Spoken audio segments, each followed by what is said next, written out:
Sou Idelma Barbosa, juntos com você para empreendermos mais uma caminhada no nome e no poder de Jesus. Se você estiver gostando da nossa caminhada, compartilhe, dê o seu like, se inscreva no canal. Hoje nós vamos falar um pouquinho do Magnífica, essa oração maravilhosa da Virgem Maria, que ela proferiu com muita sabedoria quando ela foi ao encontro de Isabel, e nesse encontro o Espírito Santo se manifestou no ventre dela através de Jesus. Isabel e a criança que estava no ventre dela, que era João Batista, se regozijaram também. Isabel chamou Maria de bem-aventurada porque ela havia acreditado em Deus e que através dela aconteceria todas as coisas ditas pelo Senhor. E Nossa Senhora quer que todas as coisas do projeto, do plano de Deus que Ele tem para cada um de nós aconteçam também. E Maria, de uma forma muito linda, de uma maneira muito delicada, uma jovenzinha de mais ou menos 15 anos, proferiu essas palavras dizendo: minha alma glorifica ao Senhor, meu espírito exulta de alegria em Deus meu Salvador, porque olhou para sua pobre serva. Por isto, desde agora me proclamarão bem-aventurada todas as gerações, porque realizou em mim maravilhas aquele que é poderoso e cujo nome é santo. Sua misericórdia se estende de geração em geração sobre os que o temem. Manifestou o poder do seu braço, desconcertou os corações dos soberbos, derrubou do trono os poderosos e exaltou os humildes. Saciou de bens os indigentes e despediu de mãos vazias os ricos. Acolheu a Israel seu servo, lembrado da sua misericórdia, conforme prometera a nossos pais, em favor de Abraão e sua posteridade para sempre. O Magnífico é uma oração que nós devemos rezar todos os dias nela, pedindo pela nossa libertação interior, pela nossa cura interior. Pessoas com tendência à depressão ou que são depressivas precisavam de ler todos os dias, fazer dessa palavra a oração diária, o seu medicamento espiritual. Porque Nossa Senhora, ela disse que no início que a alma dela glorificava o Senhor. O que significa isso, a alma? O princípio da vida dela, a essência dela, a coragem dela, o ânimo dela, a sede dos afetos, dos sentimentos dela, todo o ser dela glorificava o Senhor. E o espírito dela, que é essa parte imaterial nossa, né, que é a nossa imagem e semelhança com Deus, ele se alegrava em Deus. Então, uma pessoa que profere palavras proféticas assim, dizendo que a alma dela e o espírito glorificava e exultava de alegria, isso vem de uma pessoa profundamente curada. E Maria era uma pessoa profundamente curada, porque ela era isenta do pecado original. Então, a alegria que brotava do coração dela, a exultação que emanava na pessoa dela, no seu semblante, nas suas palavras, irradiava uma pessoa extremamente curada. Então, nós precisamos de também trazer esse Magnífica para a nossa vida, né? E ela fala que Deus olhou para ela, para a pobreza dela, né? E que todas as gerações iam chamá-la de bem-aventurada, e ela é realmente uma mulher bem-aventurada, né? E que a misericórdia de Deus, ela se desdobra, ela alcança todos aqueles que temem o Senhor, ou seja, todos aqueles que reverenciam o Senhor, né? Manifestando o poder do braço dele, derrubando do trono os poderosos, exaltando os humildes, saciando de bens os indigentes. Então, vamos trazer essa oração para nós agora. Vamos ocupar agora o lugar da Virgem Maria. Vamos, nesse momento, pela fé, dizer que também a nossa alma glorifica o Senhor. Pela ação do Espírito Santo, nesse momento, todo o nosso interior, o princípio da nossa vida, a sede da nossa dos nossos sentimentos, dos nossos afetos, toda a área onde está presente a nossa coragem, o nosso ânimo, toda a essência do nosso ser, nesse momento, possa glorificar o Senhor. E que à medida que a gente for recitando essa oração, que o Espírito Santo já vai fazendo essa obra curativa em cada um de nós, curando alguma área que está triste, está decepcionada, está acabrunhada, está se sentindo infeliz. Então que o Espírito Santo já possa ir fazendo uma obra curativa.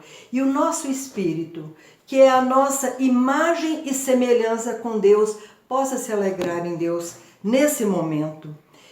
E que Deus possa olhar para todos nós agora como Ele olhou para a Virgem Maria. Que Ele possa olhar por nós agora, olhar pelas nossas casas. Porque essa é uma oração que você faz, não é só para você. Você pode fazer para quem você quiser, sobretudo para a sua família. Se você tem algum filho, uma filha, o esposo, a esposa, um familiar, uma pessoa do seu relacionamento que está triste, está depressivo, reza essa oração em favor dela, peça isso por ela com a intercessão da Virgem Maria. E vamos pedindo que o Senhor também possa realizar em nós maravilhas, coisas boas, porque o nosso Deus é poderoso, o nome dele é santo, o nosso Deus é perfeito, e a misericórdia dele se desdobra, se alonga, de geração em geração. Olha que coisa linda, a misericórdia de Deus, ela alcança áreas restritas da nossa vida, aquelas áreas encolhidas, diminuídas. Deus alonga tudo isso com a misericórdia dele. O que significa misericórdia? Miséria, pobreza, córdia, coração. É Deus emprestando o coração dele para nós. Então o coração de Deus nos é emprestado para que nós possamos então ter alargado dentro de nós todo esse território interior. Deus desdobra, Ele alonga essas áreas restritas da nossa vida, mas também da nossa família, de quem você deseja, para quem você gostaria nesse momento de pedir o desdobramento da misericórdia de Deus. Pensa um pouquinho. É alguém dentro da sua casa? Geralmente são os mais próximos, os que convivem conosco 24 horas por dia, ou às vezes seja você mesmo que esteja necessitando.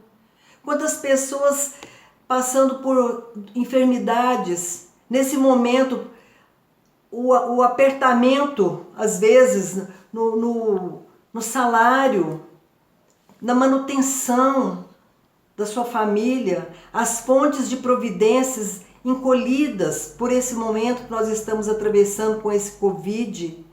Então essas áreas precisam ser alargadas para que a misericórdia de Deus entre.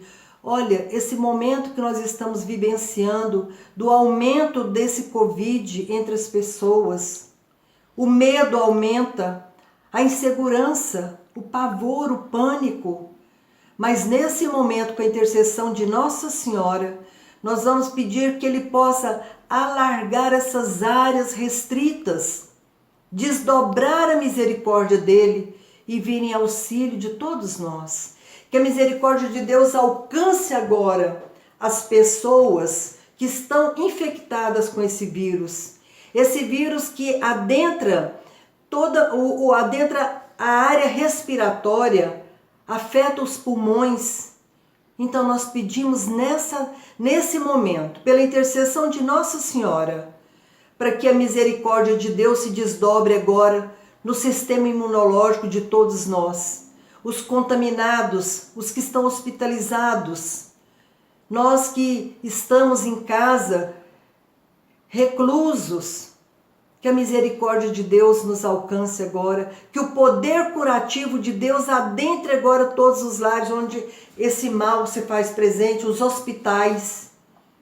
Que a misericórdia de Deus se desdobra também sobre todos os que estão tendo um enfrentamento direto com essa enfermidade, médicos, enfermeiros, plantonistas, pessoas que trabalham nos hospitais, os coletores também do lixo hospitalar, tão sujeito a pegar esse vírus, policiais, os militares, tantas pessoas expostas nos supermercados. Então, nesse momento, vamos nos unir numa intercessão e pedir a misericórdia de Deus, esse desdobramento de Deus sobre todos nós. Nós precisamos muito disso. E essa leitura continua nos dizendo no versículo 51 que Deus manifesta o poder do braço dele e ele desconcerta os corações dos soberbos. Às vezes nós pensamos assim, fulano é soberbo, isso assim é orgulhoso, é altivo, é nariz empinado. Vamos pensar em nós nesse momento. Esse momento é nosso. Esse momento não é para o outro, é para nós. Nós também temos dentro de nós a soberba. A soberba, ela tem várias faces. Ela é chamada também de orgulho, né? De arrogância, de presunção, de altivez. E a palavra de Deus diz que ele desconcerta, ou seja, ele desarranja, ele faz perder a harmonia todos aqueles que são soberbos. E nós precisamos sim pedir a Deus que venha desarranjar a raiz da soberba dos nossos corações. Os nossos corações, que a Bíblia chama de vontade, desejo, consciência, inteligência, pensamentos, emoções. Então, às vezes, nós não temos um orgulho, uma soberba, uma arrogância na nossa vontade, mas nós temos, às vezes, nas nossas emoções, nos nossos sentimentos, nos nossos pensamentos. Meus irmãos, todos nós somos passíveis de fraquezas, de erros e de pecados. Então, a palavra, em primeiro lugar, ela tem que ser trazida para a nossa vida. E nós já falamos isso. À medida que eu vou sendo transformada pela ação do Espírito Santo, tudo ao meu redor também vai ser influenciado. Deus vai tocando as pessoas com quem eu convivo, na família, na sociedade, no meu círculo de amizade, na igreja, no meu trabalho. Tudo começa em cada um de nós. Então ele precisa sim de desconcertar essa soberba dos nossos corações. E a palavra continua: derrubou do trono os poderosos e exaltou os humildes. Então, derrubar é lançar por terra, é abater, né? Abater os poderosos. Que tipo de poder nós abrigamos dentro do nosso coração? O que é que está entronizado dentro do nosso coração? O que ocupa o centro da nossa vida? Que é o lugar do trono de Deus. Somos templos do Espírito Santo. O Espírito Santo de Deus fez habitação no nosso coração e ele não quer habitar fora do centro, no núcleo do nosso coração. Ele não vai ficar na margem, ele não vai ficar à deriva da nossa vida. Então, o que é que está entronizado nos nossos corações e que precisa de ser derrubado, precisa de ser abatido? E a palavra diz que depois que ele derruba dos tronos poderosos, desconcerta os corações dos soberbos, ele exalta os humildes. Olha, exaltar é tornar grande, elevar. Quem que é o humilde?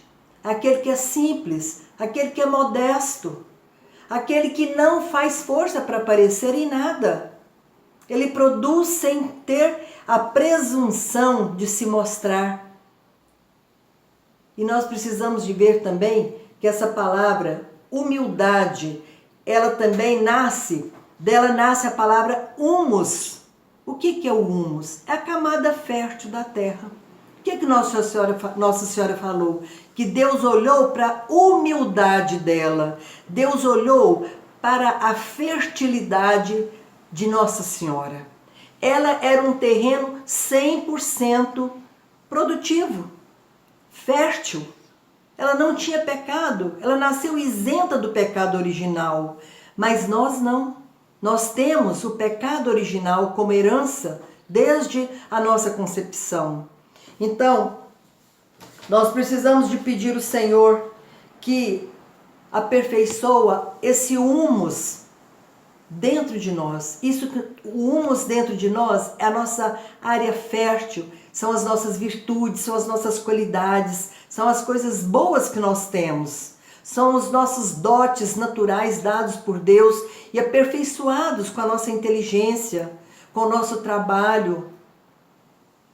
O humus, meus irmãos, ele está a 30, 40 centímetros da superfície da terra. Porque a superfície da terra é uma terra batida, pisada. Assim é a nossa vida. A nossa vida exterior, as coisas que nos cercam, pisa na nossa vida. Mas o que está dentro de nós de bom, ela está mais abaixo um pouquinho da superfície. E o humus, ele leva 100 anos para ser produzido, de 2 a 4 centímetros de humus.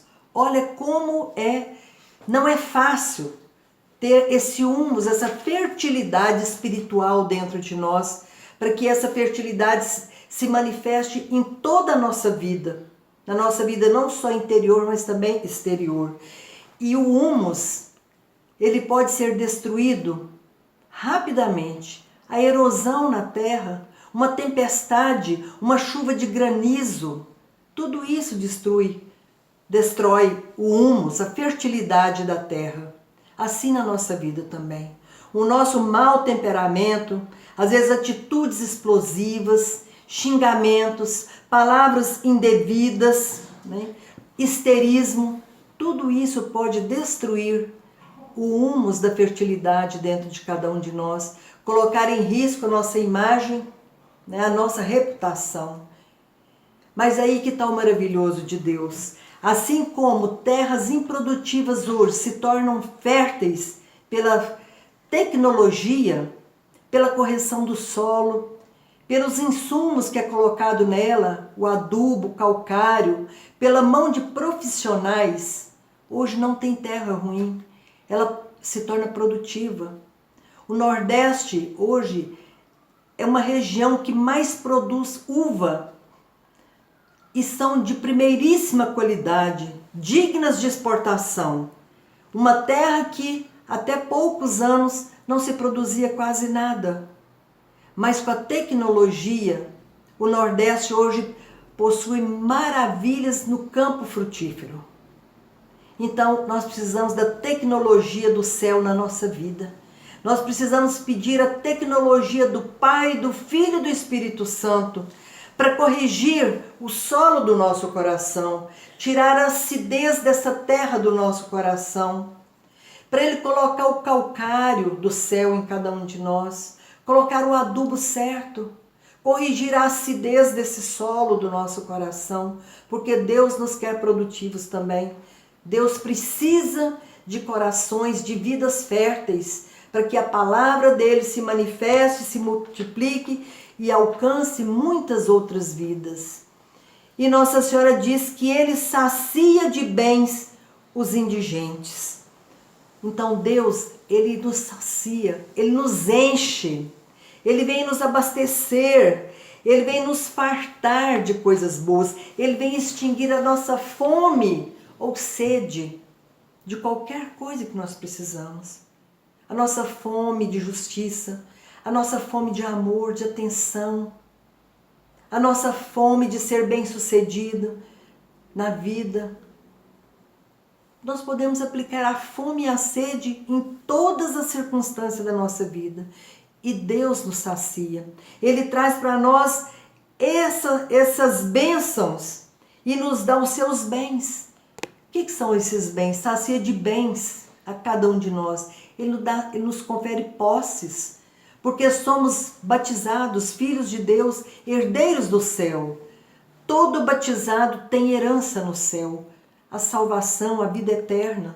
Se você tiver em casa o catecismo da Igreja Católica, olha sobre o batismo, olha a riqueza que nós temos em mãos, que nos é conferida pelo batismo. Então, como os filhos de Deus, Nós precisamos pedir ao Senhor, Senhor, venha me saciar me dando um trabalho, fazendo com que eu possa novamente retomar a minha empresa, que eu possa superar esse momento, que eu possa, Senhor, ser saciado de bens para mim conseguir controlar os meus filhos em casa agora nesse tempo dessa pandemia que nós estamos fechados. Venha dar para mim e para minha esposa a condição de que nós sejamos saciados com a Tua graça, Senhor. Para a gente não entrar em pânico, para não cairmos no nervosismo, na irritação, para sabermos conduzir a nossa família na oração, na espiritualidade e no dinamismo do bem-estar familiar. Então Deus quer fazer isso, porque esses bens saciados vêm em auxílio da nossa indigência. Porque nós somos sim, meus irmãos, indigentes. Somos sim pobres ao extremo. Porque nós somos necessitados da graça de Deus. Mesmo você tendo uma boa condição financeira, você pode viver uma grande indigência não tendo saúde, não tendo alegria, não tendo paz, por muitos motivos. Então a indigência não é só falta de bens, não. A indigência também pode ser espiritual, pode ser emocional, psíquica, mental, afetiva. Então nós precisamos de recorrer a Deus e pedir o que nós precisamos. E Nossa Senhora, no versículo 54, ela diz que Ele acolhe Israel. Israel, meus irmãos, somos nós. Deus nos acolhe, Deus nos recebe, Deus nos atende. Israel é o novo nome que Deus deu para Jacó. Israel significa aquele que luta com Deus. Depois você pega Gênesis 32, de 24 a 32, e veja a história de Jacó, a luta de Jacó com o anjo. Jacó, ele era um homem amado por Deus, mas ele tinha graves defeitos. Tanto que o nome dele significa suplantador, enganador. Ele era gêmeo com seu irmão Esaú, ele nasceu segurando o calcanhar de Esaú, como se ele estivesse puxando o irmão para trás. Então a mãe dele colocou o nome dele de Jacó por isso, porque significa enganador, suplantador. Mas quando ele teve um encontro pessoal com Deus, foi uma luta a noite toda. O homem velho, Jacó, querendo sair dele, aliás, não queria sair dele para dar lugar ao homem novo. Era a carne e o espírito numa profunda e grande luta. Deus querendo tornar Jacó um homem novo.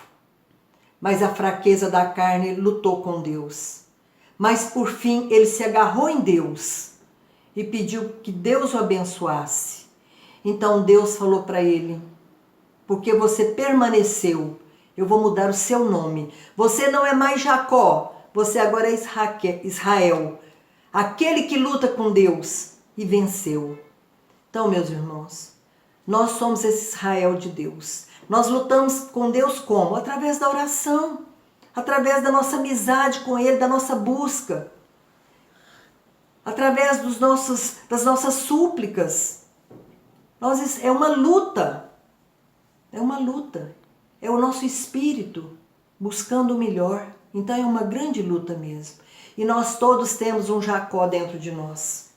Nós todos temos o Jacó em muitas manifestações da nossa vida. Nas pequenas coisas, às vezes nós temos o Jacó se manifestando. Por exemplo, eu vou começar um regime. Semana que vem, não começa. Eu vou te visitar, não vai. Nós às vezes fazemos pequenas promessas para nós e não cumprimos. É o Jacó que mora dentro de nós. Mas nós precisamos de entender que Israel é muito maior. Que o nosso espírito é muito mais forte, mais poderoso. Ele pode vencer o Jacó. E não vamos nos esquecer que Deus nos acolhe sempre, lembrando da sua misericórdia por cada um de nós. O meu abraço para você, fica com Deus. Deus te abençoa.